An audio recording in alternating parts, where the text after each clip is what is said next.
కానీ నేను ఇవాళ ఈ వేదికగా ఇంతకుముందు ఆయన నాకు సవాల్ ఇచ్చింది కాబట్టి నేను చెప్తున్నా, సవాల్ ఇచ్చిన ఆయనకే చెప్తున్నా, నీకు నిజంగా ఇప్పుడు అందరూ మెన్షన్ చేస్తున్నా ఏదైతే దేవునూరు అటవీ భూముల పక్కన ఆ దేవునూరులో నీవు దొంగతనంగా నీ బినామీ పేరు మీద నీవు భూములు కొన్నవా లేదా?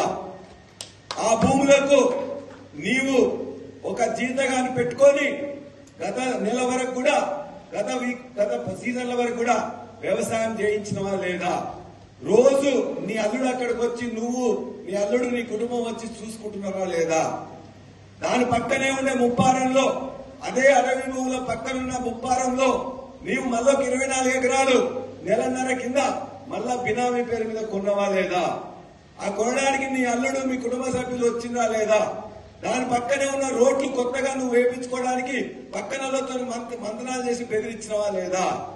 3, ఇవాళ ఏదైతే అడవి భూములు ఉన్నాయో నిజంగా రైతులకు చెందిన అడవి భూములని పూర్తిగా క్లియరెన్స్ రాకముందే జాయింట్ సర్వే యొక్క రిపోర్ట్ ఆధారంగా మిగతా కూడా పూర్తిగా మీ యొక్క ఫారెస్ట్ డిపార్ట్మెంట్ నుంచి పర్మిషన్ రాకుండానే ఎందుకు వాళ్ళని ఎగదోసినావు?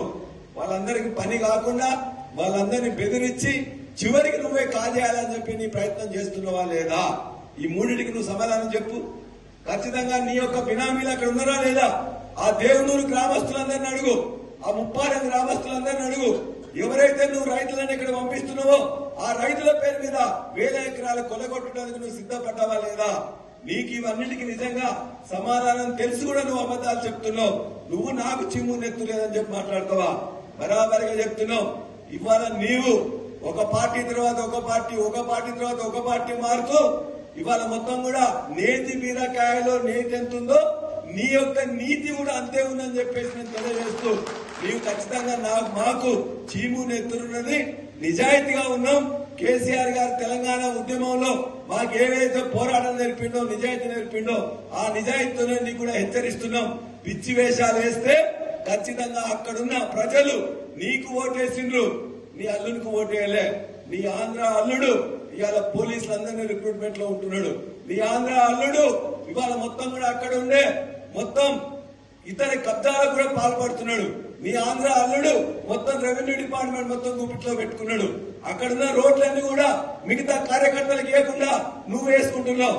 ఇటువంటి పిచ్చి పనులు చేసుకుంటూ మొత్తం కూడా నీ ఆంధ్ర అల్లులతో ఇక్కడ దోపిడీ చేపిస్తూ మేమిచ్చిన గులాబీ విజయాన్ని ఇలా వాళ్ళకి తాకట్టు పెట్టుకొని భూములను గుంజుకున్నామని చేస్తూ నాకు చింపు నెత్తులేదని చెప్పి మాట్లాడతావా?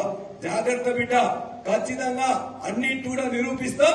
నీ యొక్క మొత్తం కూడా నువ్వు వేసుకున్న ముసుగును కూడా తొలగిస్తామని చెప్పి కూడా నేను హెచ్చరిస్తా ఉన్నా.